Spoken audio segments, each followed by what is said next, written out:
Subscribe करें और bell दबाएं ताकि कोई खबर रह न जाए।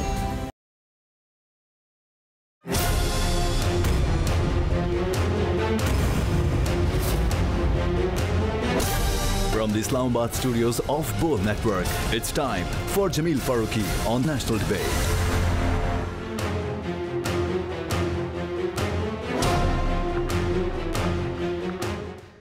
Good evening, welcome to National Debate. इक़्तिदार के ऐवान हो या आम लोगों का घर, बस दो बातें हैं जो मुसलसल ज़ेर बहस हैं और गुज़िश्ता कई हफ्तों से ज़ेर बहस हैं। उसमें तेज़ी गुज़िश्ता एक हफ्ते से आई है। एक है फॉरेन फंडिंग केस और दूसरा है broadsheet scandal. Foreign funding case के हवाले से जब वज़ीर-ए-आज़म पाकिस्तान इमरान खान ने बोल न्यूज़ के प्रोग्राम नेशनल डिबेट में ही ये कहा कि उन्हें दो ममालिक से फॉरेन फंडिंग की ऑफर थी, लेकिन उन्होंने ये पेशकश कबूल नहीं की और उन्होंने ये भी साथ कह दिया कि इन दो ममालिक से अब पीपल्स पार्टी और PMLN दोनों को फॉरेन फंडिंग हो रही है। उन्होंने इलेक्शन कमीशन तक से ये अपील की थी कि इलेक्शन कमीशन ओपन समाअत करके इन फॉरेन फंडिंग केसेस के हवाले से तहकीकात करे, चाहे फिर पाकिस्तान पीपल्स पार्टी हो, PTI हो, PMLN हो या जमीयत उलमाए इस्लाम फजलुर रहमान ग्रुप, इन सब की तहकीकात होनी चाहिए। और अब मामला मजीद फैलता हुआ दिखाई दे रहा है, रायता मजीद फैलता हुआ दिखाई दे रहा है, क्योंकि जमीयत उलमाए इस्लाम फजलुर रहमान ग्रुप के देरीना साथी जो आजकल सख्त नाराज हैं, हाफिज हुसैन अहमद साहब ने एक रोज पहले हमारे प्रोग्राम में ये ब्रेकिंग न्यूज़ दी, और वो ये कि मौलाना फजलुर रहमान साहब को मुअम्मर कद्दाफी यानी लीबिया की जानिब से फंडिंग आ रही थी। उनका यह भी कहना था कि इराक के सद्दाम हुसैन की जानिब से भी मौलाना फजलुर रहमान साहब को फंडिंग आ रही थी। जब मौलाना शीरानी और हाफिज हुसैन अहमद इन दोनों ने इसके ऊपर एतराज़ात उठाए तो मौलाना साहब की जानिब से कोई खैर खा किस्म का या खातिर खा किस्म का जवाब सामने नहीं आ सका था। तो एक और पेंडोरा बॉक्स खुल गया है। इसके साथ साथ ब्रॉडशीट स्कैंडल के ऊपर हुकूमत ने जो तहकीकाती कमेटी बनाई है, उस कमेटी के जो लीडर हैं या उस कमेटी को जो लीड करेंगे जस्टिस अजमत सईद साहब, उनकी तकर्री के ऊपर पीपल्स पार्टी और नून लीग दोनों के एतराज़ात हैं। वो एतराज़ात हैं तो क्यों हैं, इसके ऊपर भी सवाल बनता है। लेकिन इन दो अहम मामलात के बीचों बीच एक और अहम मसला, और वो ये कि पेट्रोलियम मसनूआत की कीमतें बढ़ रही हैं, बिजली की कीमतें मज़ीद बढ़ रही हैं, और मुल्क का वज़ीर आज़म जो अमीरुल मोमिनीन रियासत मदीना सानी कहलाए जा सकते हैं, वो कह रहे हैं कि हम सस्ती बिजली नहीं दे सकते क्योंकि इससे हमें कर्ज़े मज़ीद भरने पड़ेंगे। तो ये वो सवालात हैं जिनके जवाबात जानना ज़रूरी हैं।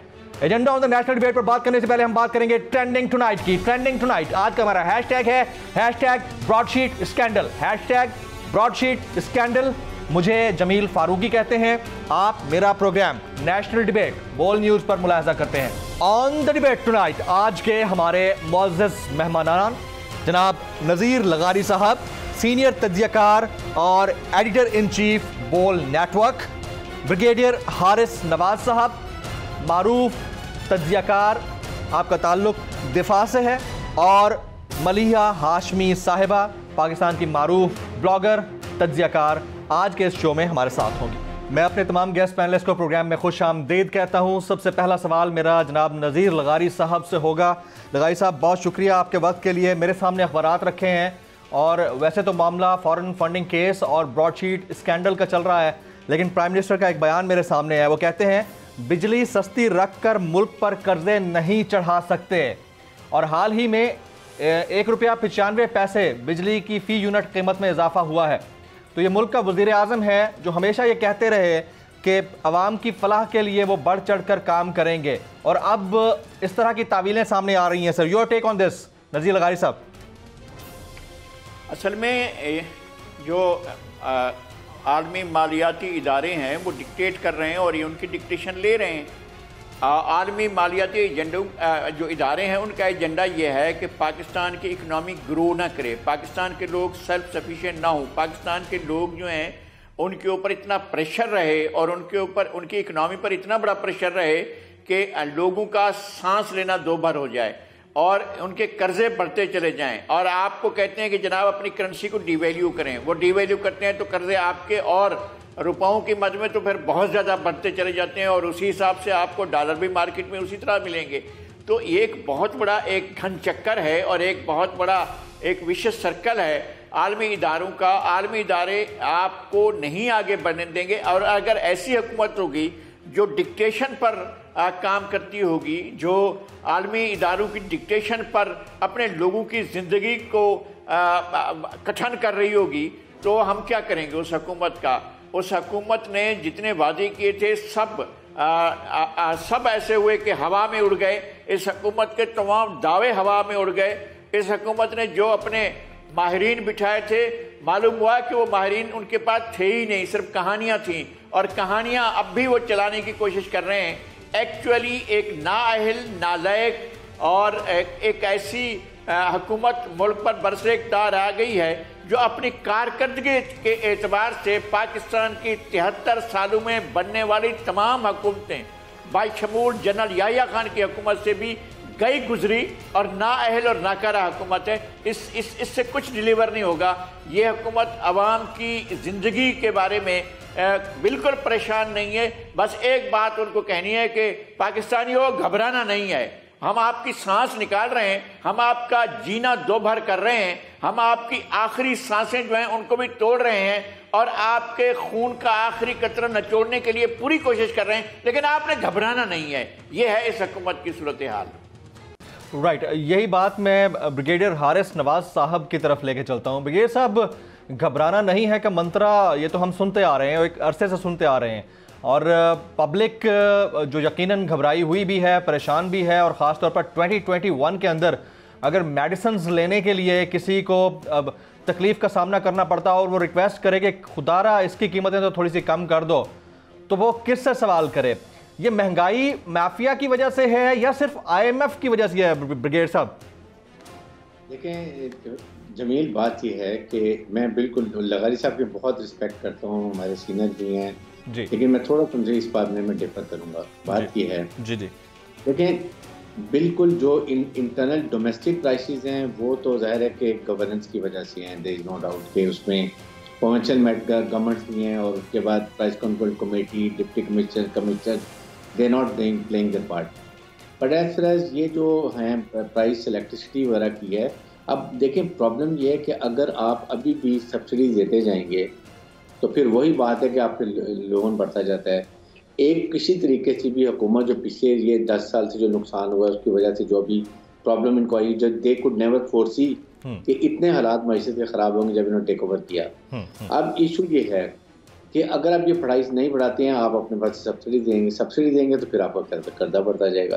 तो कहीं ना कहीं आवाम को जो 2 साल से तकलीफ उठा रहे हैं, मैं हमेशा ये कहता हूँ कि अब इस हुकूमत के पास एक तो जून 2021 इज ए लिटमस टेस्ट कि उसके अंदर ये आवाम को क्या रिलीफ दे सकते हैं बजट के अंदर, और till the time 31 December whatever they can do, they have to satisfy to the people of Pakistan. चाहे वो बिजली की प्राइस हो, चाहे वो डोमेस्टिक ये जो कमोडिटीज़ के प्राइस है, आटा, चीनी, दाल, जो बहुत चीज़ें की कीमत बढ़ गई वो है, और उसके साथ साथ कारकर्दगी दिखाने के लिए जो लोगों की जो एक एक्सपेक्टेशन थी उनको पूरा करने के लिए ये बहुत ही ज़रूरी 2021 है। अगर इसके अंदर ये पूरा नहीं करते तो PTI के लिए बहुत मुश्किलात होंगी और अपोजिशन के हाथ बहुत ज़्यादा स्ट्रांग हो जाएंगे। ब्रिगेडियर साहब, ये मुश्किलात तो PTI के लिए खड़ी हो ही चुकी हैं। अभी जैसे आपने 2 चीज़ों का तज़किरा किया, एक तो कर्ज़े हैं, कर्ज़े ख़त्म करने के लिए आपको प्राइसेस बढ़ानी है क्योंकि IMF के साथ आप खड़े हुए हैं, तो ये एक मजबूरी है। दूसरी तरफ आपने तज़किरा किया कि अब डिप्टी कमिश्नर और इस तरह के जो ब्यूरोक्रेट्स हैं उनका काम है प्राइस कंट्रोलिंग का, तो ये 2 मुतज़ाद चीज़ें हो जाती हैं। और हमें ये चीज़ बड़ा क्लियरली पब्लिक के सामने रखनी है कि आया ये IMF की वजह से महंगाई हो रही है या फिर मिसमैनेजमेंट है, और अगर मिसमैनेजमेंट है तो मिसमैनेजमेंट की टीम के परफॉर्म ना करने का खमियाजा क्या कैप्टन को नहीं भुगतना होता है? और अगर ऐसा नहीं है तो फिर साफ कहा जाए कि IMF की वजह से है, हम उस वक्त तक नहीं कर सकते, दे सकते रिलीफ जब तक कि IMF के मामला से हम जान नहीं छुड़ा लेते। ब्रिगेडियर साहब, ये 2 मुख्तलिफ चीज़ें नहीं है। मेरे ख्याल में ब्रिगेडियर साहब के इंटरनेट का इशू है। ब्रिगेडियर साहब, आप दोबारा ये कनेक्ट कर रहे हैं, आपके स्काइप कनेक्टिविटी का थोड़ा इशू है। यही सवाल मैं मलिहा की तरफ। मलिहा, अब हमारे सामने ही है, नो डाउट खान साहब का कोई ख़ानदानी सियासी बैकग्राउंड नहीं है। खान साहब बड़ी स्ट्रगल के बाद इस पोजीशन पे पहुंचे हैं, prime minister of the country हैं। महंगाई ने जीना दूभर किया हुआ है पब्लिक का, ऊपर से ये जवाब देना कि बिजली अगर सस्ती करते हैं तो फिर मुल्क पर कर्जे चढ़ते हैं, तो ये जवाब इट्सेल्फ ठीक है या गवर्नमेंट इसको ठीक तरह से ट्रीट नहीं कर पा रही चीज़ों? देखिए, सबसे पहली तो चीज़ ये है कि गवर्नमेंट को सबसे पहले अपनी media and communication strategy improve करने की ज़रूरत है। बात सही भी हो, उसको इस पैराए में आवाम तक पहुंचाया जाए कि उनका दिल ना दुखे। ठीक है, मतलब बात करने का भी एक थोड़ा अंदाज होता है ना, अल्फाज का चुनाव होता है। जिस तरह हमने हज़ारा वाले वाक़े में भी देखा कि अफगान साहब कहना क्या चाह रहे थे, वो मशरूत का लफ्ज़ इस्तेमाल करना चाह रहे थे, लेकिन चूंकि वो सोचते अंग्रेजी में, बोलते उर्दू में, तो वो भी थोड़ा मसला हो जाता है। लेकिन मुंह से उनके ब्लैकमेल का लफ्ज़ निकल गया। सो अब जिन तक ये बात पहुंची, सख्त है, लेकिन बात वही थी तकरीबन। बात वही थी, लेकिन अगर वो इसको इस तरह से कहते हैं कि आप इस तरह से मशरूत ना करें, अब शर्त का लफ्ज वो इस्तेमाल करते हैं तो इतना वो ना लगता। चूंकि ब्लैकमेल का लफ्ज इस्तेमाल हो गया तो वो फिर पूरे मीडिया ने भी उसी बात को ही पकड़ लिया। सिमिलरली मेरा ख्याल है जो खान साहब इधर बताना चाह रहे हैं वो ये है कि अगर हम इस वक्त सब्सिडीज देंगे, जो ब्रिगेडियर साहब भी बात कर रहे थे कि सब्सिडीज देने की कोशिश करेंगे तो कर्जों में इजाफा होगा, तो अवाम को इस वक्त मुश्किल वक्त काटना पड़ेगा। और वो हर मुल्क की मईशत काटती है, चाहे चीन थी, चीन है, जिसने टर्की ने, जिसने भी एक रेवोल्यूशन से गुजरा जो भी मुल्क, उसने मुश्किल काटी।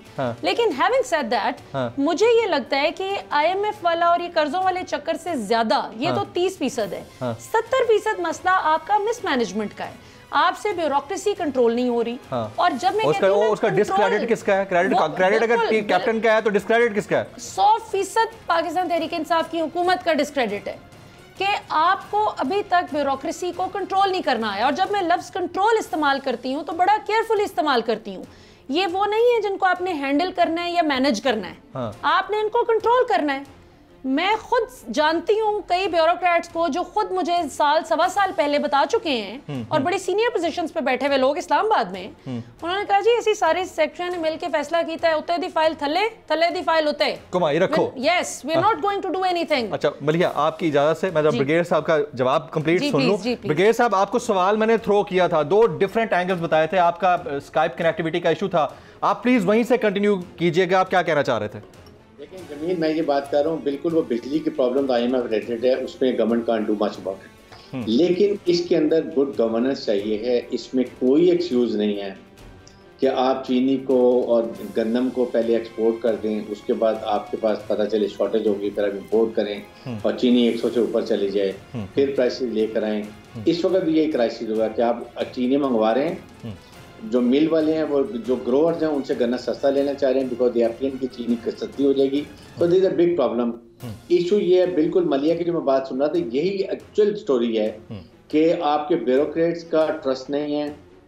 उसमें दे कुछ पोलिटिसाइज्ड हैं, PMLN के, कुछ हैं पीपल्स पार्टी के, वो उनके साथ रिलेटेड हैं। Everybody is trying to let down this government. लेकिन जमील, एक बात याद रखें, यकीन करें, ये एक हमें कड़वा घूंट पीना चाहिए मुल्क की बेहतरी के लिए, सबको मिलके इनको 5 साल पूरे करने दें। They will have know choose, mandate है, जो करते हैं करें, खुद ब खुद आपको पता चल जाएगा कि अगला वोट इनको मिलता है या नहीं मिलता। लेकिन इस वक्त ये जून तक और 31 दिसंबर तक इनको टाइम जरूर मिलना चाहिए, ताकि ये जो कुछ कर सकते हैं अवाम के सामने जवाब दे होंगे, खुद ब खुद अवाम सामने नजर आ जाएंगे कि वो they are satisfied, they are not satisfied. ये याद रखें, हमारा प्राइम मिनिस्टर, मैं ऑनेस्ट सिटीजन ऑफ पाकिस्तान कह रहा हूँ, करप्ट नहीं है, he wants to do it, there are lot of impediments. और वो जब भी ऐसी हुकूमतें आती हैं जो पहले इनर्शिया को ब्रेक करती हैं, पीपल्स पार्टी और PMLN को, ये मुश्किलात होंगे पाकिस्तान के लिए, हमारे लिए। ये हमें सब्र करना चाहिए, कड़वा घूंट पीना पड़ेगा। साथ ही साथ गवर्नमेंट को जरूर ये हमें कहते रहना चाहिए कि गवर्नेंस बेहतर करें, अवाम को रिलीफ दें। बाकी जो भी कर रहे हैं करते रहे, लेकिन अवाम को रिलीफ देना हुकूमत की अव्वलीन तरजीह है, उसको कोई एब्सोल्युटली राइट। मैं जरा मलिया को शाम, मलिया, मैं खुद प्राइम मिनिस्टर का इंटरव्यू किया और फर्स्ट 1-on-1 मेरा जो उनके साथ इंटरेक्शन हुआ है, that was when he was the prime minister of the state. ठीक है, तो he is an honest guy, simply speaking, बड़े सिंपल सी बात करते हैं, ऑनेस्ट बंदे हैं। कॉम्पिटेंस के ऊपर सवालात इसलिए हैं क्योंकि अगर एक बंदा 92 का वर्ल्ड कप जीत के आता है तो फिर क्रेडिट कप्तान को जाता है, 99% क्रेडिट कप्तान को जाता है, बाकी टीम पीछे रह जाती है। और अगर पाकिस्तान को बतौर स्टेट रन करते हुए कहीं कमियां कोताहियां आती हैं तो मेरे ख्याल में डिस्क्रेडिट भी कप्तान को जाना चाहिए। तो उसके ऊपर one should be very fair commenting on that. बिल्कुल आपका कमेंट इसको। देखिए नहीं, इसमें बात आपकी बिल्कुल दुरुस्त है। ब्रिगेडियर साहब भी जो बात कर रहे थे कि बहुत ऑनेस्ट हैं, देखिए खान साहब की ऑनेस्टी पे तो उनके दुश्मन भी वाउच करते हैं कि वो ऑनेस्ट हैं। ये तो मरियम भी जब तंजन भी बात करें तो कहती हैं जी बंदा ईमानदार है, लेकिन मतलब गैर महसूस तरीके से, मैं कमेंट बाद में ना लगाई साथ लूंगा, साथ है वो भी। हाँ। बड़े गैर महसूस तरीके से अपनी तरह से तो तंज के तीर बरसाती है ऑपोजिशन, लेकिन वो एक तरह से अपना यकीन जो है वो पूरी आवाम को दोहरा कर बताते हैं कि हमें भी पता है, we are on the same page with you on this, कि खान साहब ईमानदार हैं। लेकिन मसला ये है कि जून 2021 की जिस तरह ब्रिगेडियर साहब भी बात कर रहे हैं ना, अब आना है बजट, तो मेरा ख्याल है कि अब खान साहब को सिर्फ ऑनेस्टी पर हमें कंसेशन नहीं दे देनी चाहिए। ऑनेस्ट हैं, बड़ी अच्छी बात है, इसीलिए वोट किया है, इसीलिए पाकिस्तान की अवाम करोड़ों की तादाद में निकल के उनको वोट देकर मुंतखब करके लाई है। ये जो मर्जी सिलेक्टेड का शोर मचाते रहे, इन्हें भी पता है कि they have been rejected and Imran Khan has been elected. लेकिन इमरान खान के अब करने की जो बात है वो ये कि ठीक है 2-2.5 साल में बहुत देख लिया, पता जो चल गया कि ये ब्यूरोक्रेट्स नहीं काम कर रहे, पता जो चल गया कि ये लोग हैं जो आए तो ये कहकर थे कि हम मार्केट में बहुत वेल कनेक्टेड हैं, ये नदीम बाबर, ये रज़ाक दाऊद, और ये सिंपली ये खुद बड़े सेठ हैं और अपनी तरह के बड़े बड़े सेठों के माली मफादात का तहफ़्फ़ुज़ करने के लिए बैठे हुए काबीना में। तो क्यों नहीं खान साहब इनसे जान छुड़ा लेते? कोई ऐसी तोप नहीं चलानी होती काबीना में बैठ के। खान साहब अगर एक ऑनेस्ट बंदा वज़ीर आज़म बन सकता है तो अपनी ही तरह के ऑनेस्ट लोग जिनका मफाद पाकिस्तानी अवाम के इंटरेस्ट को प्रोटेक्ट करना हो, ना कि माफिया के माली मफादात को प्रोटेक्ट करना हो, उनको ले आए। कोई बात नहीं, वो बड़े मुंह टेढ़ा सीधा करके मोटी मोटी अंग्रेजी की वो टर्म्स नहीं भी बोल सकेंगे, लेकिन कम से कम वो गरीब रेडी वाले के इंटरेस्ट की बात करेंगे। और दूसरी बात, सरकारी मुलाजिमीन की भी तनख्वाहों को इस बार खान साहब को रिव्यू करने की जरूरत है। ये सवाल मैंने उनसे किया था, लेकिन उन्होंने बड़ा सख्ती से कहा, उन्होंने कहा जी अभी मुश्किल वक्त है, अभी मैं कुछ कमिट नहीं कर सकता इसको। जी मुश्किल वक्त है तो ये जो माफिया है ये करोड़ों रुपया कमाता रहे। देखिए पीटीआई की हुकूमत की एक बड़ी अच्छी बात मैं आपको बताऊं, पंजाब में इस दफा हमने देखा, कमाने देती है। नहीं मैं बताती हूँ, इस दफा फार्मर्स को जितना पैसा पिछले साल भी इस साल भी शुगर वगैरह पे जो फार्मर को मिला है, जो ग्रोअर को मिला है, वो कभी भी नहीं मिलता था, हमेशा मिडिलमैन और ऊपर का सेठ कमा जाता था। तो ये अच्छी बात है पीटीआई की हुकूमत की। लेकिन जो दीगर आपका गरीब तबका है उसके लिए खान साहब आपको लेने पड़ेंगे सख्त किस्म के स्टेप्स, वॉर फुटिंग और सिर्फ आपकी ईमानदारी पर नहीं लोगों ने वो करना, ये तो बेईमान और चोर हैं। ब्रॉडशीट पे भी अभी बात करते हैं जरा इन पे भी, लेकिन आपसे गवर्नेंस पे सवाल होगा। मैं जरा लगारी साहब को शामिल करता हूं, काफी देर से तवक्कुफ किए हुए। लगारी साहब, सबसे पहली बात कि अगर 92 का वर्ल्ड कप कोई जीत के आ जाता है तो क्रेडिट कैप्टन को ज्यादा जाता है, कम से कम 99%, बाकी टीम को कोई जानता भी नहीं है। और इसी तरह अगर मुल्क गवर्न करने के लिए आपको मौका मिलता है तो कहीं अगर कोई कमी कोताही आती है तो कहते हैं जी कि टीम ठीक नहीं है, फिर बात कैप्टन की नहीं होती है। एक चीज़ तो ये। दूसरी चीज़, मैं खान साहब को जब इंटरव्यू कर रहा था तो बहुत सारी बातें अपनी जगह पर, एक महंगाई के ऊपर जब सवाल किया तो फिर उन्होंने यही कहा, उन्होंने कहा कि महंगाई है, अभी बर्दाश्त करना पड़ेगा, अभी कौम को मजीद झेलना पड़ेगा। तो ये कब तक झेलना पड़ेगा? आप इतने सीनियर तज्ज़ियाकार हैं, आप इसकी कोई डिफाइंड लिमिट देखते हैं? पहली बात तो यह है कि मैं दो बातों को शायद इंडोर्स नहीं कर सकूंगा। मैं कतअन ये नई बात मानने को तैयार हूँ कि बंदा ईमानदार है, मैं बिल्कुल नहीं मानता इस बात को। बंदा ही बुनियादी तौर पर ख़राब है, ख़राबी सारी की सारी बंदे के अंदर है। और मैं बिल्कुल नहीं मानूंगा कि बंदा दयानतदार है। मैं दयानत को भी क्वेश्चन करता हूँ, इसलिए कि बहुत से सवाल आते हैं जो उनके बारे में उठाए जा सकते हैं। अब आते हैं उस तरफ को कि जनाब सब्सिडी लोगों को नहीं दी जा सकती। लोगों को सब्सिडी कोई दे भी नहीं रहा है। इन्होंने लोगों को 1 रुपए की भी सब्सिडी दी। सब्सिडी दी, इन्होंने सब्सिडी दी, चीनी माफिया को दी, आटे की माफिया को दी, इनने पेट्रोल की माफिया को दी, इनने माफिया को जो है वो सब्सिडी दी और उनके पेट भरे हैं और उनके बैंक भरे हैं और उनके जो है खजानों में इजाफा हुआ है। माफिया ओनरशिप ले चुकी है इस गवर्नमेंट की, गवर्नमेंट माफिया जो है उनके साथ मिली हुई नहीं है, माफिया चला रही है और उस माफिया के कैप्टन जो हैं वो वजीर आजम है। इसमें किसी किस्म की कोई शक व शुबा की बात नहीं है। जो कुछ माफिया की लूट मार हो रही है वो सरदारी में हो रही है, वो सरबराही में हो रही है जनाब वजीर आजम इमरान खान साहब की, और उनकी इंफॉर्मेशन के मुताबिक हो रही है, उनकी इतला के मुताबिक हो रही है और उनकी मर्जी के मुताबिक हो रही है, उनकी मर्जी के बरक्स नहीं हो रही है। ये लूट मार जो है उसके अंदर वजीर आजम की मंशा, मर्जी और उनका इस सारी सूरत को कबूल करना शामिल है। वरना अगर ये इमरान खान होते जो क्रिकेट के कप्तान हुआ करते थे, वो लात मारकर वज़ारत उज़्मा को चले जाते कि लोगों की गर्दन काटी जा रही है और मैं इसलिए बैठा रहूं कि जनाब मुझे जो है लोगों का भरम रखना है और लोगों के बारे में सोचना है कि उनकी दयानत के बारे में, और उनकी सारी चीज़ें कोई उन पर नहीं डालता है ना। हम भी एक बात कर ले जी, मरियम तो कहती है बंदा तो ईमानदार है, नहीं बंदा वो कह रही थी कि वो नहीं कह रही थी कि बंदा ईमानदार है, वो यही कह रही थी कि बंदा ईमानदार नहीं है, बंदा दयानतदार नहीं है, वो बार बार यही कह रही थी और यही उसकी हकीकत है। ये कैसी बात हुई कि चीनी माफिया जो है आप पूरी एक इंक्वायरी करवाएं और इंक्वायरी कराने के बाद आप उसकी एक रिपोर्ट बनवाएं, रिपोर्ट पब्लिक कर दें, लोगों को दे दें, बता दें और आप मुल्ज़िमान को या मुजरिमान को सबको सामने ले आएं, उनके नाम आप ले आएं और फिर कार्रवाई आपकी तरफ से ना हो। अच्छा जी, हम एक और इंक्वायरी की तरफ जाते हैं, अब फुला की एक और इंक्वायरी, सारी कहानियां हैं और इस वक्त टोटल कंट्रोल माफिया का इस मुल्क के ऊपर और वही गवर्न कर रही है। और एक उसका पेट्रोल माफिया की बात तो बिल्कुल आप अपनी बजा कह रहे हैं, लेकिन ये कहना कि खान साहब जो हैं वो अपनी मर्जी से करवा रहे हैं, माफिया तो उनके इर्द-गिर्द है, ये तो आपको मानना पड़ेगा। माफिया तो 200% है, उनके तो मैंने नाम लिए और लेकिन इसका क्रेडिट किसको जाता है फिर अगर उनके इर्द-गिर्द है? उसकी वजह बताती हूँ। उसकी वजह ये है वो माफिया अभी तक इसलिए टिका हुआ है, जो मुझे काबीना के दीगर लोग बताते हैं जो खुद भी उनसे तंग हैं, वो ये कहते हैं कि वो कुछ इस तरीके से अपनी अदाकारी करते हैं और इस सदा से वो अपना सारी बताते हैं कि मोटी मोटी टर्म्स ऐसी बोलते हैं कि खान साहब हम सब कुछ फिक्स कर लेंगे, डोंट वरी, हम ऐसे फिक्स कर लेंगे। यही चीज़ तो खान साहब को हम बार बार कहते हैं कि आप अपनी नाइविटी में मारे जा रहे हैं। मैं ये नहीं कहती कि इमरान खान दयानतदार नहीं है, वो बहुत दयानतदार हैं, लेकिन मसला ये है कि वो यहाँ पर बिल्कुल उन्होंने कबूतर की तरह आंखें बंद कर ली हैं। So he needs to open his eyes.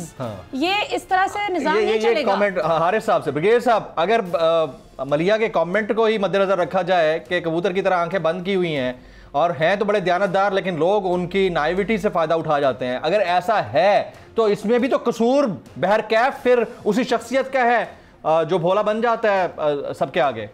बात ये है कि अब हो गए 2.5 साल जी, बिल्कुल आई एग्री कि उनको 1-1.5 साल में फर्स्ट टाइम गवर्नमेंट में आए, ही वुड नॉट अंडरस्टैंड, उनको होल्ड कर लेंगे, सेक्रेटरीज कर लेंगे, एडवाइजर कर लेंगे, but by now he should be very clear and he should know focus करके जी कि what I have lost and how every day I am losing, और मैंने कहाँ एंड करना है, या मैंने पूरे साल पूरा टाइम करना है कि नहीं करना।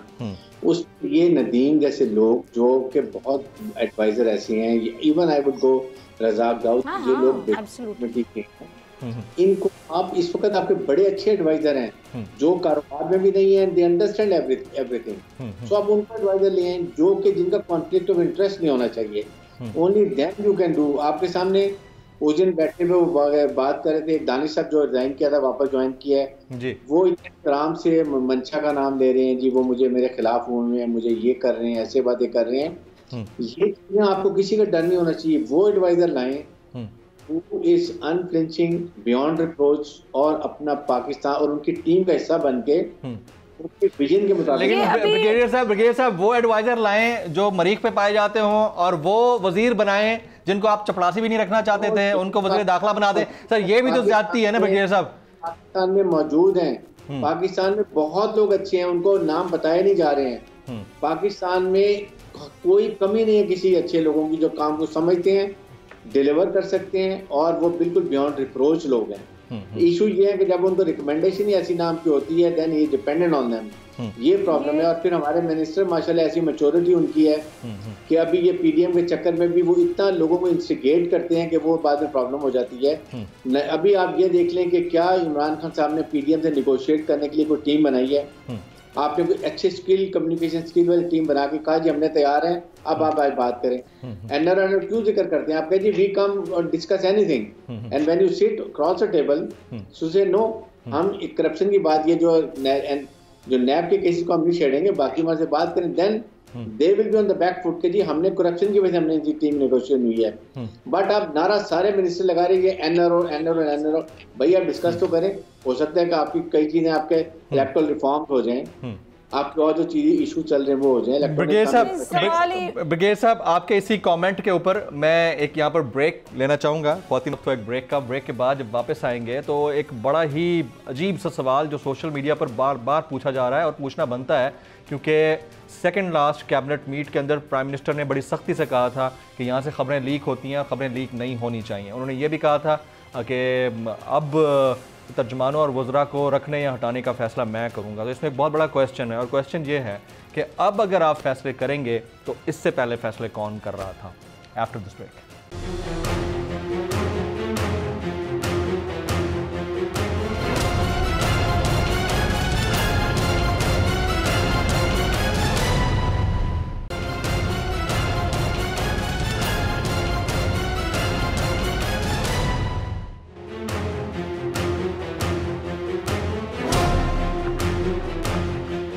Welcome back. तमाम मुअज़्ज़ज़ मेहमानान मेरे साथ मौजूद हैं। मैं तीनों शख्सियात का फिर से शुक्रिया अदा करता हूं। और सवाल मैं छोड़कर गया था कि कैबिनेट के फ़ैसले कौन करता है और तर्जुमानों के रखे जाने के और वज़रा को अपॉइंट करने के या वज़रा की हल्फबर्दारी के फ़ैसले कौन क्या करता है। सबसे पहले मैं कमेंट लगारी साहब से लूँगा, क्योंकि दूर बैठे हैं और उनसे जानना बनता है और वो हैं भी बड़े गुस्से में इस वक्त। लगारी साहब, सेकेंड लास्ट जो कैबिनेट मीट था उसके अंदर प्राइम मिनिस्टर ने खुलकर कहा, उन्होंने कहा कि हमारी जो कैबिनेट की खबरें हैं वो लीक होती हैं और मुझे पता है कौन लीक करता है। तर्जुमान हमारी पार्टी पॉलिसी के अगेंस्ट जाकर बयानात देते हैं और अब जिसने जो बयान देना है वो देता रहे, अगर पार्टी से कंट्रारी हुआ तो उसको मैं नहीं छोड़ूंगा। दूसरा, उन्होंने कहा कि अब रखने ना रखने का फैसला मैंने करना है।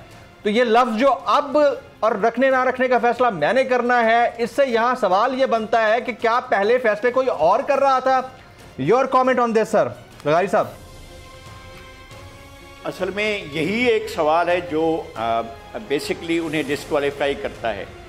वो इस मनसब के अहल नहीं हैं कि जिनको ये तक पता नहीं हो कि मेरे काबीना के अरकान को किसने रखा और मेरे जो तर्जुमान है उनका तकर्रुर किसने किया है, जिनको ये तक पता ना हो। और अगर पता है तो फिर लोगों के सामने लाएं और कहें, सीधी सीधी बात करें कि जनाब मैं हुकूमत नहीं चला रहा हूँ, हुकूमत कोई और चला रहा है और मैं किसी के आगे एक नाटक कर रहा हूँ, एक कठपुतली हूँ और मेरी उंगलियाँ कोई और चलाता है और मेरी हरकत सुनाई देती है, तब तो हम मान लेंगे कि ठीक है जी कोई और इनके जो है पीछे कहीं किसी और की उंगलियां काम कर रही हैं। अगर ये खुद चला रहे होते तो फिर इनको पता भी होता कि जनाब फलां शख्स को मैंने रखा है, फलां की इसकी ये कारकर्दगी थी, इसकी इस अहलियत की बुनियाद पर रखा है और अब मैं इसको हटाने का फैसला करूंगा या इसको आगे जारी रखने का फैसला करूंगा। अब तो ये कहना कि आइंदा सब मैं ही तकर्रुर करूंगा, इसका मतलब है कि उससे पहले कोई और कर रहा था, उसको कोई और का नाम भी यही बताएंगे और कोई नहीं बताएगा और इन्हीं को मालूम होगा कि वो इनके मुशीरों का, इनके वजीरों का, इनके मुआवनीन खसूसी का, इनके तर्जुमानों का, ये जो 1.5, 2 दर्जन 3 दर्जन के करीब लोग हैं जो सुबह से लेकर शाम तक बैठे रहते हैं। कभी वजीर आला के होते हैं तर्जुमान, फिर वजीर आज़म के हो जाते हैं, फिर वजीर आज़म के होते हैं, फिर वजीर आला के हो जाते हैं और इनका तकर्रुर कौन करता है, कहाँ से होता है, किस तरह से होता है, ये तो इनको मालूम होगा। और अगर ये नहीं कर रहे हैं तो फिर तो और ज़्यादा ख़तरनाक बात है कि एक ऐसे शख्स के हाथ में है जिसको ये तक पता नहीं है कि इनके वजीरों का तकर्रुर किसने किया या उनकी मर्जी शामिल नहीं है उनकी तकर्रुर में। ये तो फिर और ज़्यादा हैरत अंगेज़ बात। मलिया इसके ऊपर कुछ कहना चाह रही हैं? मलिया, योर टेक। बात ठीक है, लगाई साहब की बात ठीक है, या फिर वो बात कर नहीं पाते प्राइम मिनिस्टर के, वो आउट ऑफ कॉन्टेक्स्ट निकल जाती है तो उनको बात का पता नहीं। मुझे तो ये नहीं समझ आ रही कि एक तरफ इमरान खान पर तकरीबन मुल्क का 98% आबादी एतराज करती है कि बुज़दार को क्यों लगाया, बुज़दार को चीफ मिनिस्टर पंजाब क्यों लगाया और इमरान खान क्यों उस जिद पे अड़ गए। तो अगर इमरान खान फैसले ना कर रहे हों और कोई और कर रहा हो तो क्या बुज़दार साहब चीफ मिनिस्टर पंजाब होते, जो कि 100% इमरान खान की अपनी चॉइस है। दूसरी तरफ हम कहते हैं कि जी इमरान खान अपने फैसले खुद नहीं कर रहे। ठीक चॉइस है खान साहब की, वो खान साहब बेहतर बता सकते हैं मेरे ख्याल में तो बहुत एक को फैसला किया तो वो भी अगर ठीक नहीं है तो फिर तो जुल्म की बात है। वो बेहतर बता सकते हैं भाई, खान साहब बेहतर बता सकते हैं कि बुज़दार साहब ने अब तक क्या क्या परफॉर्म किया है। मेरे ख्याल में मेरा जो ज़ाती राय है, मुझे दोबारा पूछने दें। मुझे ये बताएं, एक मिनिस्टर था जो पहले इत्तलात को देख रहा था, वहां से हटाया, उसको साइंस एंड टेक्नोलॉजी दे दी, बिल्कुल उससे साइंस एंड टेक्नोलॉजी ठीक हो जाएगा डिपार्टमेंट। अच्छा, ये आपने अच्छा सवाल किया। मतलब मुझे समझ आप एक दूसरी तरफ आप ये कहते हैं कि पुलिस के अंदर लोगों की वर्दियां या ट्रांसफर पोस्टिंग से मसाइल होते हैं, इसलिए अब उनको हम बरतरफ करेंगे। ठीक है, अब यहाँ पर आपका मेयार कुछ और है, वहां पर कुछ और है। देखिए, एक मिनिस्टर था जो पहले इंफॉर्मेशन मिनिस्टर था और उसके बाद जब आपने उसको साइंस एंड टेक्नोलॉजी में डाला तो मुल्क की 95% आबादी को पता ही नहीं था कि वजारत एग्जिस्ट भी करती है, और आज मुल्क के बच्चे को पता है कि साइंस एंड टेक्नोलॉजी की वजारत कोई है। So Fawad is a competent minister. वो भले इंफॉर्मेशन में थे, भले साइंस एंड टेक्नोलॉजी में आए, वो अपना बेस्ट इनपुट दे रहे हैं। मेरा पॉइंट ये नहीं है, इस तरह से तो अगर देखा जाए तो बहुत से वज़रा ऐसे हैं जिनका उन रेलेवेंट मिनिस्ट्रीज से कोई लेना देना ही नहीं है जिन मिनिस्ट्रीज में वो बैठे हुए हैं, और ऐसा आज से नहीं है, ऐसा शुरू से हो रहा है। पाकिस्तान की जब से पाकिस्तान वजूद में आया है तब से ये चीज़ हो रही है। इसी मकसद के लिए टेक्नोक्रेट्स लाए जाते हैं, इसी मकसद के लिए स्पेशल एडवाइजर्स लाए जाते हैं। मेरा इख्तलाफ खान साहब से इस बात पर नहीं है कि एक वजीर को इन्फॉर्मेशन से उठा के साइंस एंड टेक्नोलॉजी में क्यों, ये तो बहरहाल बड़ी अच्छी ट्रांजिशन हो गई। मेरा एतराज़ क्या है? मेरा एतराज़ ये है कि आपने जो नदीम, बाबर, रज़ाक, दाऊद और ऐसे एडवाइजर्स आप इसलिए लाए और उन्होंने आपको ये मंजन बेचा कि हम इन रेलेवेंट एरियाज के एक्सपर्ट हैं और हम बहुत वेल कनेक्टेड है इंडस्ट्री के साथ, और हम रिफॉर्म्स लेके आ जाएंगे। एग्जैक्टली। सो मतलब अब मैं क्या कहूँ कि क्या रिफॉर्म्स ये लेकर आए हैं। पाकिस्तानी अवाम का खून चूसने में जितना इन एडवाइजर्स का रोल है, खास तौर पे टेक्निकल एडवाइजर्स, अभी ताबिश गौहर की बात कर रहे थे ब्रिगेडियर साहब, ताबिश गौहर कराची इलेक्ट्रिक के पहले सीईओ रह चुके हैं और अपने दौरे वो जो अपना जो दौर था इनका बतौर सीईओ, जी अब बतौर सीईओ के उस वक्त इन्होंने जो फैसले किए, आज बतौर एडवाइजर ये उन्हीं फैसलों के खिलाफ बात करते हैं कि नहीं ये फैसले ठीक नहीं है, तो उस वक्त नहीं करने थे ना। अब पाकिस्तानी अवाम को इन ये तो पाकिस्तान का आलमिया है ना, पाकिस्तान का आलमिया है। शेख साहब की तो आप ये मानेंगे कि उनको वजीर दाखिला लगाने से मजा बड़ा आया है, मजा बड़ा आया है, और पीडीएम टूट गई है, इसमें कोई शक नहीं। मैं ब्रिगेडियर साहब को शामिल करता हूँ। ब्रिगेडियर साहब, पीआईए एयरलाइन क्रैश कराची के अंदर होता है, अफसोसनाक सानेहा, उसके ऊपर पब्लिक सवाल करती है मुल्क के वज़ीर आज़म से कि आप इस इदारे के सरबराह को हटा दें, तो उन्होंने कहा कि अगर इदारों के सरबराहों को कम से कम 10-15 साल का मौका ना दिया जाए कि वो उसको चलाएं तो उससे इदारे तबाह होते हैं। और उन्होंने बड़ी ज़बरदस्त बात की थी, मैं उसके इस पर उनको सेकंड करता हूँ। लेकिन जब वो अपनी पिच पर आते हैं तो हर 3 महीने बाद बंदा बदल देते हैं। मतलब ये समझ नहीं आती ना कि किस डिपार्टमेंट के लिए आपके जो जुमले थे वो ठीक हैं और किसके लिए वो नल एंड वाइड है। तो ये हमारी समझ में ये नहीं आ रहा कि इधर it's confusion, state of confusion, या मामला कुछ और है। नहीं, मेरे ख्याल में देखें इसमें 2-3 प्रॉब्लम है। एक तो जाहिर है कि प्राइम मिनिस्टर को कोई एक किचन कैबिनेट होती है या उनके क्लोज एड्स होते हैं जो उनको बताते हैं जी इसको लें, इसको हटा दें, इसको ये बेनिफिट होगा। जब वो लगा लेते हैं तो देन रियलाइज कि ही इज़ नॉट डिलीवरिंग और now he is fed up. इसलिए उन्होंने लास्ट पे मीटिंग में ये कहा जी कि अब मैं अपने फैसले खुद करूँगा, मीन्स कि ही विल कंसिडर, और उसके बाद उसको लगाएंगे। लेकिन होना ये चाहिए जिसको भी आपने लगाना है उसके पूरे क्रेडेंशियल चेक करें ताकि आपको 1 महीने बाद उसको रिमूव ना करना पड़े। अक्सर ये होता है कि उसको कभी सुप्रीम कोर्ट स्ट्राइक आउट कर देती है, कभी उसको हाई कोर्ट के इस्लामत कर देता है। तो आपको पहले पूरा एक इसका क्राइटेरिया लें, उनकी बैकग्राउंड देखें, उनके वो क्रेडेंशियल देखें, does he fulfil all the requirements जो आपके भी तरीक़ा कार इसको मतलब आते हैं कि नहीं आते हैं। सेकंड, उसके बाद इनको रखना चाहिए, और प्रॉब्लम यही हुई है। लेकिन मैं बिल्कुल मलिया हाशमी से मैं करता हूँ एग्री कि फवाद चौधरी वाकई बहुत अच्छा मिनिस्टर है और वो ही शोज इज प्रेजेंस, जो उनकी क्वालिटी की बात है। अब बात ये है कि आपके एडवाइजर्स आपको डिलीवर 2-2.5 साल में नहीं कर सके, सो प्लीज चेंज उनको जिनको आपने करना है और आपने 2-2.5 साल और लगाना है।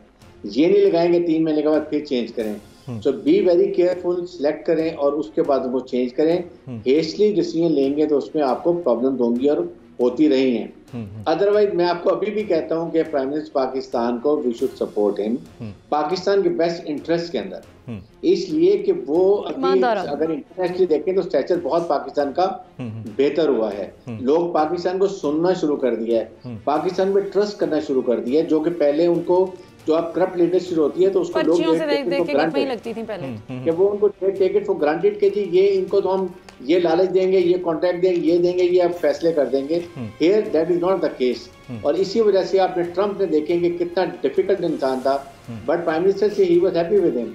इसलिए मैं ये बात करता हूँ कि नेशनल इंटरेस्ट के अंदर हाँ ये जरूर है कि ही हैव टू कंसीडर कि आपको डिलीवर किसने करना है। गवर्नर अगर पंजाब में आपके गुजार सब नहीं डिलीवर कर रहे, उनकी बॉडी लैंग्वेज ही देखिए कि ढीली है, वो बोलते ऐसे हैं जैसे लगता है कि he is a very weak person. आपका बॉडी लैंग्वेज जो होती है ना that conveys lot of things, और उससे लोग दे टेक यू कि ही विल डिलीवर और ही विल नॉट डिलीवर। इसलिए मैं ये बात करता हूँ कि ये प्राइम मिनिस्टर पाकिस्तान को अभी 2.5 साल के बाद ही should have a full grip. June is a litmus test. जून के अंदर जो आपका बजट आता है ये आपको मेक करेगा या ब्रेक करेगा प्राइम मिनिस्टर पाकिस्तान के लिए, ये लिटमस टेस्ट है। इस आवाम को रिलीफ दें। और अभी भी जब पीडीएम 1 महीने का दे रही है कि हम ये करेंगे 28 फरवरी करेंगे, आप उससे पहले ये 2-3 चीजें ठीक कर लें, महंगाई ठीक कर लें, प्राइस कंट्रोल कर लें, आधा उनका जो नैरेटिव ही खत्म हो जाएगा। राइट। अच्छा, यंग ब्यूरोक्रेट्स को भी मौका दें, यंग ब्यूरोक्रेट्स को अपने इर्द गिर्द लगाएं, ये जो बाबे पुराने मियां साहब के ट्रेंड है, यंग ब्यूरोक्रेट्स को मौका दें, यंग लोगों को मौका दें, और मौका मिल भी रहा है, इसमें भी कोई शक नहीं है।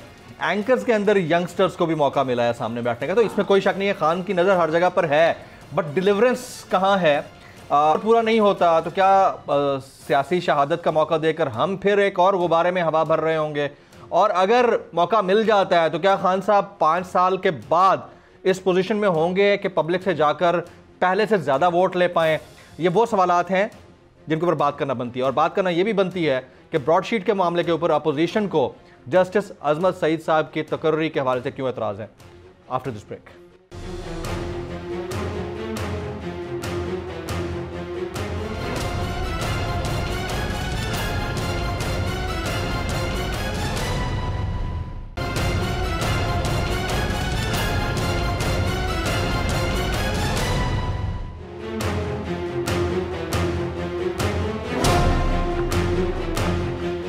Welcome back. अपने तमाम तर मुअज़्ज़ज़ मेहमानान हमारे साथ मौजूद हैं, उनका एक बार फिर से शुक्रिया। गुफ्तगू के सिलसिले को आगे बढ़ाते हैं। नज़ीर लगारी साहब साथ मौजूद हैं। नज़ीर साहब, एक तो ये फरमाइएगा कि क्या वज़ीर-ए-आज़म पाकिस्तान इमरान खान साहब को 5 साल अपनी मुद्दत हुकूमत, जिसको लोग मुद्दत मुलाजमत तस्वर करते हैं, उन्हें पूरा करना चाहिए, नहीं करना चाहिए? ऐसा तो नहीं होगा कि अगर वो पहले उनकी हुकूमत डीरेल होती है तो सियासी शहादत का मौका मिलकर फिर से वही होगा जो हमारे पाकिस्तान की सियासी तारीख में होता रहा है? लगाई साहब जी, मेरा पहला ख्याल ये है, मैं बिल्कुल इस मामले में बिल्कुल क्लियर हूँ कि कोई गैर आइनी तरीका अख्तियार नहीं किया जाना चाहिए वज़ीर-ए-आज़म को हटाने के लिए। वज़ीर-ए-आज़म को हटाने के जो मारूफ तरीके हैं, जो आइन के अंदर दर्ज हैं, नंबर 1 कि वज़ीर-ए-आज़म इस्तीफ़ा दे दें तो वो सीट खाली हो जाएगी। नंबर 2 ये कि वज़ीर-ए-आज़म अल्लाह ना करे, अल्लाह ना करे, अल्लाह ना करे कि वज़ीर-ए-आज़म का ज़हनी तवाज़ुन ख़राब हो जाए तो उनको हटा दिया जाए। नंबर 3 ये कि वज़ीर-ए-आज़म के ख़िलाफ़ तहरीक अदम एतमाद पेश हो और वो कामयाब हो जाए तो उनको हटाया जा सकता है। और अल्लाह ना करे कि किसी दूसरे सूरत में, हादसाती सूरत में अगर वज़ीर-ए-आज़म का मनसब खाली हो जाए तो फिर वज़ीर-ए-आज़म अलग होते हैं। अल्लाह उन्हें ज़िंदगी दे, हमेशा वो अल्लाह ताला जिन्हें उन्हें जितनी ज़िंदगी दी है वो पूरी करे, उनको कोई तकलीफ़ ना हो, कोई दुख ना हो। पहली बात तो ये है कि इसके अलावा जितने तरीके अख्तियार किए गए या जितने तरीके आजमाए गए, उन्होंने पाकिस्तान के अवाम को बहुत ज़्यादा तौहीन आमेज़ रवैये से जो है वो निपटा गया है। यानी ये क्या बात हुई कि वज़ीर-ए-आज़म को लोग मुंतखब करें और लोग जाएं और जाकर एक 58(2)B का हथौड़ा लेकर मारें और उससे वज़ीर-ए-आज़म का मनसब खाली कर दें। ये बिल्कुल नामुनासिब था। जनरल ज़िया ने जो किया था, इस तरह से वज़ीर-ए-आज़म को एक शख्स अपनी मर्ज़ी से और पूरी की पूरी पार्लियामेंट को उठाकर साफ कर दे, इस तरह से नहीं होना चाहिए। और अब ऐसा आर्टिकल आइन में मौजूद नहीं है। नंबर 2 कि ये नहीं हो सकता है कि वज़ीर-ए-आज़म को किसी अदालती फैसले के ज़रिए आप हटाएं। वज़ीर आज़म को किसी अदालती फैसले के ज़रिए भी नहीं हटाया जाना चाहिए। इस तरह के तमाशे बहुत हो चुके हैं और ये मैं समझता हूँ कि मुनासिब नहीं है, आइन में ये दर्ज नहीं है। अगर आप वज़ीर आज़म को हटाने के लिए ये तरीका, अब तीसरा आ रहा है जिसके बारे में कहा जा रहा है कि वज़ीर आज़म को हटाने के लिए जो है इलेक्शन कमीशन अगर फैसला दे तो फिर उसकी बुनियाद पर वज़ीर आज़म की पार्टी तो वैसे ही अगर वो डिफंड करार पाती है, कलअदम करार पाती है तो वज़ीर आज़म हट जाएंगे। तो ये भी तरीका नामुनासिब होगा। जो गैर आइनी तरीका होगा वो गैर आइनी होगा किसी भी तरीके से। अगर ये 58(2)B का सब्सिट्यूट के तौर पर अगर अदालतों का टूल इस्तेमाल होता है या इलेक्शन कमीशन का या किसी और इदारा जाती तरीके से होता है तो ये इंतहाई नामुनासिब होगा। मैं समझता हूँ कि पाकिस्तान में सियासत कभी भी परवान नहीं चढ़ सकेगी और उसमें उसके परवान न चढ़ने का सबब यही है। जिस तरह बिलावल भुट्टो ज़रदारी साहब ये फरमा चुके हैं कि हम तहरीक अदम एतमाद लाएंगे, तो आपको लगता है कि are they in A position कि वो इस तरह की कोई मूव लेके आ पाएँ? और दूसरा इससे कनेक्टेड सवाल मेरा ये, हुकूमत कहती है कि आप बताइए फिर हम जस्टिस अब्दुल कयूम को या इफ्तिखार चौधरी साहब को फिर तहकीकात सौंपें ब्रॉडशीट स्कैंडल की, क्योंकि उन्होंने तो जस्टिस अजमत सईद का नाम दिया जिसके ऊपर शदीद एतराज़ है नून लीग का भी और पीपल्स पार्टी का भी। लगाई साहब, मेरे ख्याल में हर माकूल आदमी को एतराज़ होगा, क्योंकि ये उस वक्त जो है सीनियर पोजीशन पर थे नैब में। अब नैब ने जब ये ब्रॉडशीट के साथ एग्रीमेंट किया था उस वक्त जब वो खुद एक ऐसी पोजीशन में थे जिनके मामला जिनके सारे मामलात को देख रहे होंगे, तो कैसे हो सकता है कि आप उन्हीं को कहें जिनका अपना अगर उनके ऊपर कोई चार्ज आता है, अगर खुद उनके ऊपर, तो उसको कैसे इन्वेस्टिगेट करेंगे? जिस मामले पर वो खुद उनसे खुद क्वेश्चन किया जा सकता है तो उसके मामले में वो खुद इन्वेस्टिगेट कैसे करेंगे? ये तो हुकूमत ने एक बहुत ही गलत और नाजायज़ फैसला किया है, इसको किसी सूरत में नहीं मानना चाहिए। रहा बिलावल भुट्टो की तरफ से कि वो जो है वो तारीख अदम एतमाद लाना चाहते हैं, तो ये हर अपोजिशन का मुकम्मल अख्तियार है, उनको आईन ये रास्ता देता है। अख्तियार तो है, वो ला पाएंगे या नहीं ला पाएंगे, जो इस वक्त सिचुएशन बनी हुई है, इस सिचुएशन में उनके पास इतने नंबर्स हैं कि वो तहरीक अदम एतमाद ला पाएं और कामयाब तरीके से ला पाएं? ये सवाल था मेरा। देखें, एक तो बात होता है इतलात का, मुझे इतलात हैं कि खुद हुक्मरान जमात के बहुत से अरकान, एक खासी माकूल अरकान जो हैं तादाद में, वो बेजार हैं इस सूरत हाल से, इतने बेजार हैं कि वो जान छुड़वाना चाहते हैं कि हम कहाँ आकर किस मुसीबत में फंस गए हैं, वो इनसे वैसी जान छुड़ाना चाहते हैं। और बाकी अपोजिशन की जमातें हैं, हो सकता है कि हमारे लिए हैरत अंगेज किस्म के नताइज सामने आए अगर ये सूरत हाल होती है। लेकिन दूसरी सूरत हाल ये है कि मैनेज कौन कर रहा है और किस तरह से। सर, आपका पॉइंट आ गया, कज़ा कलामी की माज़रत चाहूंगा, टाइम कम है, मैं शामिल चाह रहा हूँ बाकी दोनों गेस्ट को भी कर लूँ। मलिहा, आज़मत सईद साहब की तकर्री बतौर कमेटी के चेयरमैन ब्रॉडशीट तहकीकात की, दो चीज़ें क्विकली। एक, अभी लगारी साहब बात कर रहे थे कि पीटीआई की अपनी हुकूमत के भी कई अरकान हैं जो हो सकते हैं अपोजिशन की मदद कर दें तहरीक अदम एतमाद लाने में, कि वो इमरान खान से बहुत तंग हैं। क्यों तंग हैं? क्योंकि ना खाता है ना खाने देता है। और आप देखिएगा जिस किस्म की भी तहरीक लाने की कोशिश करेंगे, जो मर्जी कर लें, जितने मर्जी बंदे तोड़ लेंगे, इमरान खान को नहीं हिला पाएंगे इंशाल्लाह। एक बात। दूसरी बात, जो जस्टिस अजमत सईद शेख साहब हैं, दिलचस्प बात यह है कि नून लीग के अपने वकला जिन्होंने काम किया हुआ अजमत सईद शेख साहब के साथ, they vouch for his honesty and integrity. वो खुद कहते हैं कि उनकी ऑनेस्टी, उनकी इंटेग्रिटी, उनकी काबिलियत अनक्वेश्चनेबल है। और दूसरी बात ये जो कही जाती है, भाई वो कोई नैब चेयरमैन तो नहीं थे उस वक्त जब ब्रॉडशीट का मामला चल रहा था, वो तो डेप्यूटी प्रोसिक्यूटर जनरल थे, प्रोसिक्यूटर जनरल भी नहीं थे।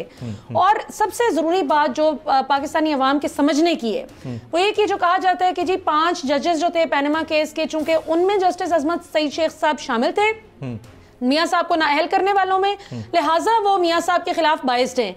तो जनाब नून लीग के हजरात की इतला के लिए अर्ज है कि वो जो पहले 2 जजेस ने नाअहल किया था मियाँ साहब को, उनमें ये शामिल नहीं थे। जस्टिस सईद साहब, जस्टिस अजमत सईद उनमें शामिल नहीं थे। वो तो जस्टिस गुलजार और जस्टिस आसिफ सईद खोसा एक्स चीफ जस्टिस थे, जिन्होंने कहा था कि स्ट्रेट अवे नाअहल कर दें।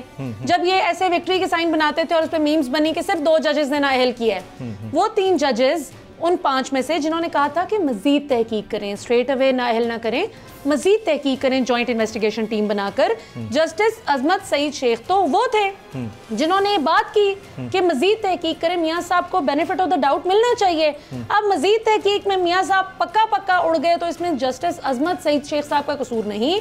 असल मसला जमील ये है कि यहाँ पे खान साहब जस्टिस अजमत सईद शेख को हटाकर किसी भी और ईमानदार जज को ले आएंगे तो उनके खिलाफ यही होगा। ये एग्री नहीं करेंगे। इनको जस्टिस अब्दुल कयूम चाहिए जिन्हें शहबाज शरीफ फोन करके बताएं जी कि बड़े भाईजान ने किया है कि ए फैसला दो, दैट्स इट। जो जज नहीं बिकता वो इनके मतलब का नहीं।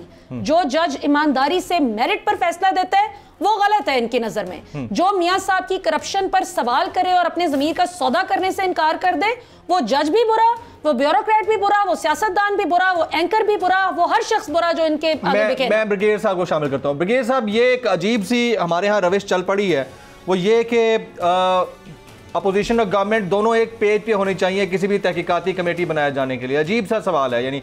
और इस तरह से एक और मामला कि जब खुद प्राइम मिनिस्टर कंडीशनलाइज कर देते हैं कि जैसे उन्होंने कंडीशन लगा दी कि मैं एनआरओ नहीं दूंगा, बाकी किसी भी मामले के ऊपर बात कर दी जाए, तो फिर बाकी मामलों पर बात क्या होगी? कोई क्यों करने आएगा बात?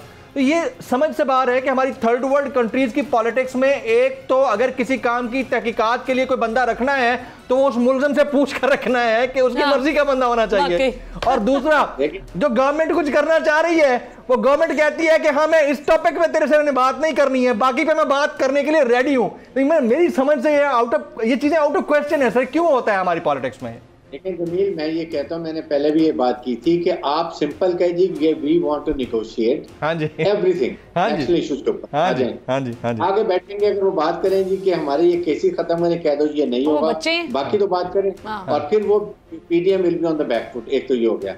सेकेंडली देखिए, गवर्नमेंट प्रोग्रेटिव है कि आपने एक, उन्होंने पहले तो बात ही पूरी ब्रॉडशीट को डिसीजन को पब्लिक किया, बिग क्रेडिट टू गवर्नमेंट। उसके बाद उन्होंने फौरन कर दिया कि जी इसके ऊपर कमीशन बना दें, सुप्रीम कोर्ट के जज, एनीबॉडी। ये this is absolutely wrong, they want to gain time, ताकि ये 28 दिसंबर को फरवरी को बात करें कि हमने ये करना है, लॉन्ग मार्च करनी है, ये उससे पहले डिसीजन आ जाएगा कि ब्रॉडशीट में कौन कौन और इन्वॉल्व हैं, पीएमएल, एनके, सो वहाँ से पहले ये डिले करना चाहते हैं ताकि उसको ये डिले कर लें। Government should stick to it. जो फैसला गवर्नमेंट करती है, ये गवर्नमेंट जो भी वक्त होती है उनका काम करना, किसी को डाउट नहीं करना चाहिए।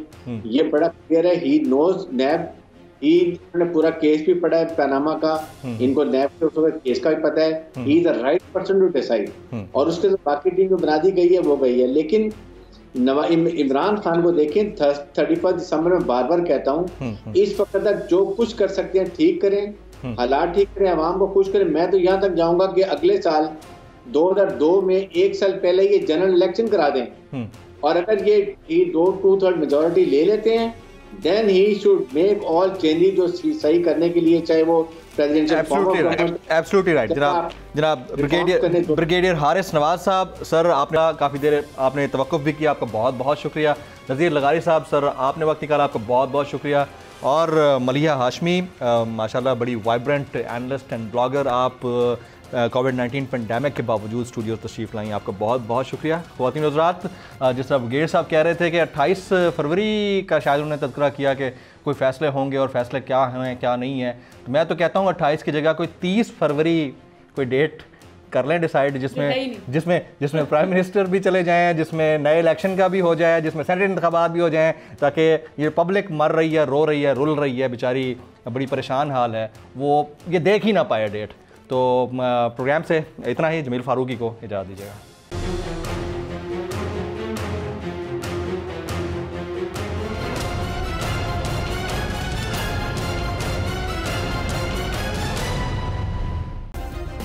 सब्सक्राइब करें और बेल दबाएं ताकि कोई खबर रह न जाए।